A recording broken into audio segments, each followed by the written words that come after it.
V múzeu Tomáša Garrigua Masaryka v Lánoch sa pri príležitosti vzniku Československej republiky odohrala simultánna šachová partia. Medzinárodný šachový veľmajster Sergej Movsesian na nej so zaviazanými očami zdolal súperov. Poslanca a bývalého ministra vnútra Českej republiky Martina Pecinu, režiséra hudobnej televízie Marcela Dekanovského, riaditeľa múzea Tomáša Garrigua Masaryka v Rakovníku Františka Povolného, podnikateľa Jiřího Perglera a taktiež aj hostiteľa Vladislava Stanka. Organizátori vsadili na tento šport inteligencie a umu aj preto, lebo prvý prezident Československej republiky Tomáš Garrigue Masaryk holdoval práve tejto kráľovskej hre.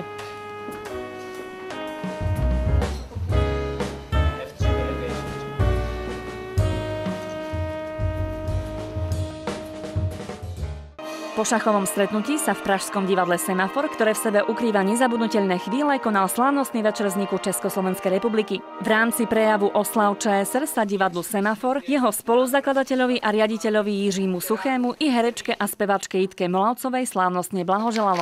V 51.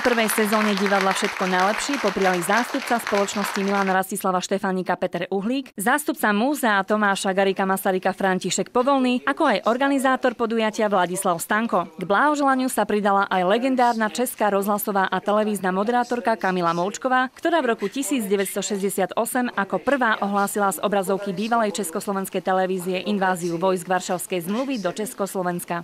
Ať žijí Slováci a Češi vedle sebe. Děkuji.